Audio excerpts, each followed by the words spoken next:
Respected all merchants, আমরা dream লাইভের একটা নতুন আপডেট দিয়েছি। সেই আপডেট অনুযায়ী আপনাদের স্যালারি শিট আপনারা কিভাবে দেখবেন সেটা আমি ভালো করে এক্সপ্লেন করছি, ওয়ার্ড টু ওয়ার্ড, মাথা ঠান্ডা করে স্লোলি জিনিসটাকে বুঝবেন। না বুঝে শুনে বারবার কোয়েরি কাইন্ডলি দেবেন না, ঠিক আছে? আপনারা আগে যাবেন এই জায়গায়, এখানে ক্লিক করবার পরে আপনারা যখন এটাকে ওপরে যাবেন, ওপরে যাবার পরে এখানে আপনারা ড্রিম ডেটা দেখতে পাচ্ছেন, ঠিক আছে? এই ড্রিম ডেটাতে আপনারা ক্লিক করবেন, ক্লিক করে এরকম ধরনের একটা ইন্টারফেস আপনারা দেখতে পাবেন, ঠিক আছে? এইখানে আপনারা নিশ্চয়ই জানেন টপ আপের সেকশনটা যেমনভাবে আগে আপনারা করতেন ওইটাই। ট্রানজ্যাকশানস, এখানে আপনারা দেখতে পাবেন নিজেদের ট্রানজ্যাকশান। এবারে আসছি আমরা স্যালারি শিটে, ভেরি ইম্পর্ট্যান্ট। আমরা যখন স্যালারি শিটে আসছি, এটা এই ধরনের একটা ইন্টারফেস খুলে যাচ্ছে। এইখানে আপনি দেখতে পাবেন দিস মান্থ না লাস্ট মান্থ, এখানে আপনি গেল মাসের এবং কারেন্ট মান্থের সেশন শুধু দেখতে পাবেন, তার বেশি কিছু দেখতে পাবেন না, ঠিক আছে? আমি এখানে নিয়ে নিচ্ছি লাস্ট মান্থ। তারপরে এইখানে আপনাকে সিলেক্ট করতে হবে কোন রাউন্ড, 16 to 31, এবং এখানে অল দিলে আপনার এজেন্সির আন্ডারে যতগুলো হোস্ট আছে যারা কাজ করেছে অথবা যাদের স্যালারি হয়েছে তাদের ডিটেলসগুলো চলে আসবে, ঠিক আছে? অল দেবার পরে এই যে ফেচ ডেটাটাকে ক্লিক দিতে হবে। ক্লিক দেবার পরে এখানে আপনাকে টোটাল দেখিয়ে দিচ্ছে আপনার মোট টোটাল হোস্টের স্যালারি কি হয়েছে, আপনার টোটাল মার্চেন্টের কমিশন কত হয়েছে এবং টোটাল স্যালারি আপনার কত হয়েছে, ঠিক আছে? এবার টোটাল স্যালারি কত হয়েছে এবং এইখানে আপনি নিচে একটা একটা করে এইদিকে সরিয়েও দেখতে পারেন, ঠিক আছে? কোনো পার্টিকুলার এজেন্সির যদি আপনি দেখতে চান, ঠিক আছে? অথবা যদি আপনাদের মনে হয় এটা খুব প্যারাজনক জিনিস, আপনাদেরকে আমরা একটা নতুন অপশন করে দিয়েছি। এখানে দেখেন পিডিএফ, ডাউনলোড অ্যাজ পিডিএফ। আপনারা যখন ডাউনলোড অ্যাজ পিডিএফে ক্লিক করবেন এরকম ধরনের একটা ইন্টারফেস খুলবে। তারপরে এখানে শেয়ারের অপশান আছে। আপনারা যদি এটাকে শেয়ার দিয়ে দেন, শেয়ার দিয়ে আপনাদেরই নিজেদের কোনো হোয়াটসঅ্যাপ নম্বরে যদি আপনারা এটাকে শেয়ার দিয়ে দেন, শেয়ার দেবার পরে আপনার কাছে এরকম ধরনের একটা পিডিএফ খুলে যাচ্ছে, যার মধ্যে এটাকে আপনি জুম করে আপনারা ঠিক যেমন গুগল শিটে দেখতে পেতেন সেইভাবে প্রত্যেকটা আইডির আপনারা ডিটেলস এখানে দেখতে পাচ্ছেন। আরেকটা জিনিস বলে দিই যে এইখানে যে মানে কিভাবে দেয়া আছে, আপনার এজেন্সির মধ্যে যে আইডির সবথেকে বেশি স্যালারি হবে গ্র্যান্ড টোটালে সেটা সবথেকে টপে থাকবে, তার থেকে একটু কমেরটা তার নিচে থাকবে, তার থেকে একটু কমেরটা নিচে থাকবে। এইভাবে জিনিসটাকে ডিজাইন করা হয়েছে যাতে আপনাদের বেশি খুঁজতে না হয়, ঠিক আছে? এছাড়া আরেকটা সিস্টেমও বলে দিচ্ছি আপনাদের, যে ধরুন আপনাদের কোনো একটা হোস্ট, পার্টিকুলার একটা হোস্টকে আপনারা দিতে চাইছেন যে ভাই তার স্যালারি কত হয়েছে। সাপোজ আমি এখান থেকে যদি ধরি নিই 833496, ঠিক আছে? 833496, আমি যাব এই অল বাটনে ক্লিক করব, ক্লিক করে 833496 দিয়ে আমি এই যে এখানে ডান বাটন আছে বা অনেকদের হয়তো সার্চ বাটন থাকবে, আমি ডান বাটনে ক্লিক করব। দেখুন এইখানে কিন্তু এই নাম্বারটা লেখা চলে এলো।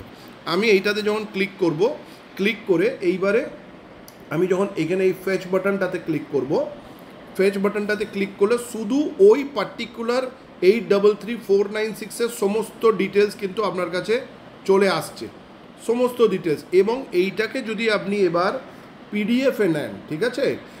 এইটাকে যদি শুধু পার্টিকুলার ওই হোস্টটার যদি আপনি পিডিএফে নেন, তাহলে আপনার ওই হোস্টটা যদি আপনি পিডিএফে নেন তাহলে আপনি শুধু পার্টিকুলার ওই হোস্টের পিডিএফটা কিন্তু পেতে সক্ষম হচ্ছেন, ঠিক আছে?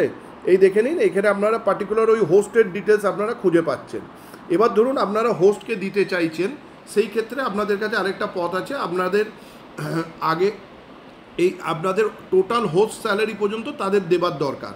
সেই ক্ষেত্রে আপনার খুব ইজিলি টোটাল মার্চেন্ট কমিশনটাকে বাদ দিয়ে, ঠিক আছে, এটাকে একটু ছোট করে নিলে আপনাদের, হ্যাঁ, একটু ছোট করে নিয়ে আপনারা যদি একটা স্ক্রিনশট নিয়ে নেন, স্ক্রিনশট নেবার পরে আপনারা এটাকে খুব ইজিলি আপনার যেটুকু দরকার, আপনার যেটুকু হোস্ট স্যালারি অবধি দরকার এবং ওপর থেকে যদি এটা আপনার না লাগে, আপনারা আপনাদের মতনভাবে ডিজাইন করে আপনারা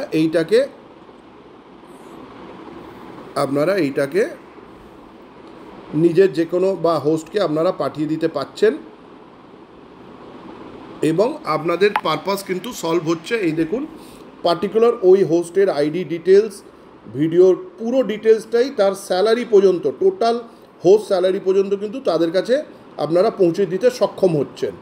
ঠিক আছে, আশা করি এর থেকে ভালো জিনিস আর কোনো জায়গায় থাকতে পারে না। ঠিক আছে, আমরা এটার পেছনে অনেক কাজ করেছি।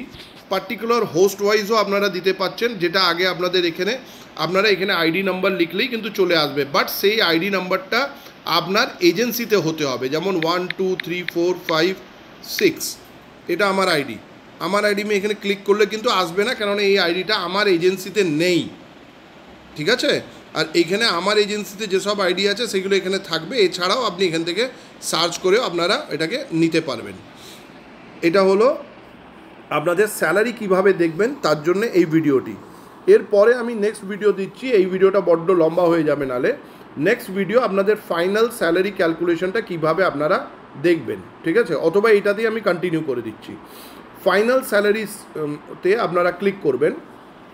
ক্লিক করবার পরে আপনারা এইখানে যাবেন এবং যেটা যে মাসের হবে সেই মাস সিলেক্ট করবেন। এইখানে আপনারা যে রাউন্ড হবে সেই রাউন্ড সিলেক্ট করবেন এবং ফেচ ডেটা করে দেবেন। ফেচ ডেটা করে দেওয়ার পরে এখানে আপনাদেরকে দেখিয়ে দেবে, দেখুন টোটাল স্যালারি আপনার কত হয়েছে। ঠিক আছে, আপনার এলিজিবিলিটি কয়েন্সের মূল্য কত হয়েছে 1980 হিসেবে, আর আপনি কোম্পানির থেকে কত টাকা পাবেন। ঠিক আছে, কত টাকা আপনি স্যালারি পাবেন। অ্যাডজাস্টমেন্ট প্লাস মানে যদি কোনো রকমের কোনো জিনিস কোনো সময় আমরা কোনো ইভেন্ট চালাই বা কিছু চালাই, সেটা যদি এখানে আমাদের কোনো অ্যামাউন্ট যোগ করতে হয় কোম্পানির তরফ থেকে অ্যাডজাস্টমেন্ট প্লাসে থাকবে। আর আপনাদের যদি কোনো রকমের কোনো ডিউ থাকে কোম্পানির কাছে, সেটা কিন্তু আমরা এইখানে কত টাকা কাটলাম অ্যাডজাস্টমেন্ট মাইনাসে দেখিয়ে দেব। ঠিক আছে, এবং এইটারও আপনারা পিডিএফ নিতে সক্ষম আছেন। এই দেখুন, আপনারা এইটা এরকমভাবে পিডিএফ নিয়ে নিতে পারবেন, কোনো সমস্যা নাই। আপনারা এটারও পিডিএফ নিয়ে নিতে পারবেন এবং পিডিএফ নিয়েও আপনারা ভালো করে নিজেদের জিনিসটা স্টাডি করে নিতে পারবেন। ঠিক আছে, নেক্সট হলো, এবারে ভিডিওটা একটু লম্বা। নেক্সট ভেরি ইম্পর্ট্যান্ট, প্রত্যেকবারে আপনারা প্রত্যেকবারে স্যালারির পরে আপনাদের ব্যাঙ্ক ডিটেলস বা বিকাশ ডিটেলস দেবার জন্য আপনাদের ইনবক্সে দিতে হয় এবং আমাদেরও ওইখান থেকে একটা একটা করে নেওয়া খুবই কঠিন হয়ে যায়। সেই প্রবলেমটাকে আমরা সলভ করতে পেরেছি। আপনারা যখন এজেন্সিদের কাছে, শুধু এজেন্সিদের কাছে এই অপশানটা আছে, আপনারা যদি এই পে আউট বলে একটা অপশান আপনাদের কাছে এসছে, আপনারা যখন এই পে আউট অপশানে ক্লিক করবেন, আপনাদের কাছে দেখুন দুটো অপশান আসছে, একটা হচ্ছে বিকাশ, একটা হচ্ছে ব্যাঙ্ক। বিকাশ অ্যান্ড ব্যাঙ্ক, ভালো করে বলে দিই, বিকাশ অ্যান্ড ব্যাঙ্ক। ওকে, যদি আপনারা পুরো স্যালারিটা বিকাশে নিতে চান, ঠিক আছে, তাহলে আপনারা এই যে এডিট বাটনটা আছে, এই এডিট বাটনে আমরা ক্লিক করবেন।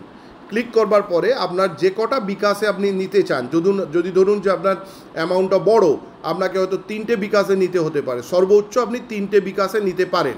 ঠিক আছে, তাহলে এইগুলো এখন ডামি নাম্বার আমরা বসিয়ে রেখেছি, এইখানে আপনারা এরকম করে নিয়ে আপনাদের বসাতে পারেন এবং মনে রাখবেন আপনাদের বিকাশ নাম্বার যাই হোক আপনারা এখানে বসিয়ে দেবেন। বসিয়ে দেবার পরে যদি আপনার মনে হয় যে না আমার দুটোই বিকাশ আছে, আমার 3টে বিকাশ দরকার নেই বা একটা আছে, তাহলে সেইগুলোতে আপনারা 0 করে দেবেন। দেখুন এটাতে আমরা 0 করে দিয়েছি, 0। ঠিক আছে, 0 করে এটাকে আমরা সেভ দিয়ে দেব। সেভ দিয়ে দিলে ওই বিকাশ নম্বরগুলো এখানে চলে আসবে এবং আমাদের সিস্টেমের মধ্যে চলে আসবে। আপনার স্যালারিগুলো কিন্তু তখন এই বিকাশেতে আমরা পাঠিয়ে দেব। ঠিক আছে, এবার যদি আপনি ব্যাংকে চান, যে কোনো একটাতে পাবেন, আইদার বিকাশ আইদার ব্যাংক। ঠিক আছে, এবার যদি আপনি ব্যাংকে চান, তাহলে আপনাকে এই ব্যাংক ডিটেলস দেওয়া আছে, এইখানে আপনাকে যে এডিট বাটনে ক্লিক করতে হবে। এইখানে আপনি আপনার ব্যাংকের নাম লিখবেন, সিটি ব্যাংক হোক আর যাই হোক সেটা আপনাকে ভালো করে লিখতে হবে। অ্যাকাউন্ট হোল্ডারের নাম, যার অ্যাকাউন্টে আপনি টাকাটা নিতে চাইছেন তার পুরো নামটি পরিষ্কারভাবে লিখবেন। অ্যাকাউন্ট হোল্ডার নাম্বার, মানে যে অ্যাকাউন্ট আপনি নেবেন সেই অ্যাকাউন্ট নাম্বারটা আপনাকে খুব সুন্দরভাবে লিখতে হবে। এখানে যদি আপনারা কোনো ভুল করেন, এখানে আমাদের কিছু করণীয় থাকবে না।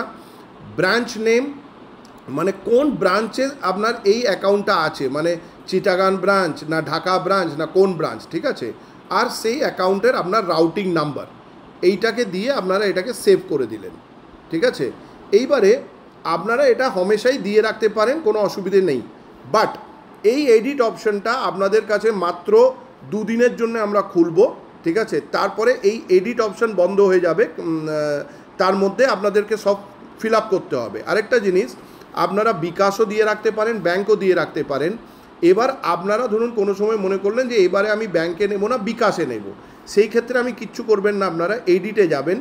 এডিটে যে এই যে সেট অ্যাজ প্রাইমারি লেখা আছে, এই সেট অ্যাজ প্রাইমারিতে যদি ক্লিক করেন এবং সেভ করে দেন, দেখুন এই যে নিচে আগে প্রাইমারি লেখা আসছিল, এটা প্রাইমারি এইখানে হয়ে গেল। তার মানে আমাদের সিস্টেম বুঝবে যে আপনি এবারের স্যালারিটা এই বিকাশগুলোতে নিতে চাইছেন। আপনার প্রাইমারিটা যদি ব্যাংকে থাকে তাহলে আমরা ব্যাংকে পেমেন্ট করব, প্রাইমারিটা যদি বিকাশে থাকে তাহলে আমরা বিকাশে পেমেন্ট করব। ঠিক আছে, আশা করি এই ইনফরমেশনগুলো খুবই ইনফরমেটিভ এবং আমরা জিনিসগুলোকে অটোমেটেড করতে চাইছি। এবং হ্যাঁ, হয়তো কিছুটা প্যারা আপনাদের প্রথমে মনে হবে, কিন্তু পৃথিবীতে আপনাদেরকে চেঞ্জেস অ্যাকসেপ্ট করতে হবে।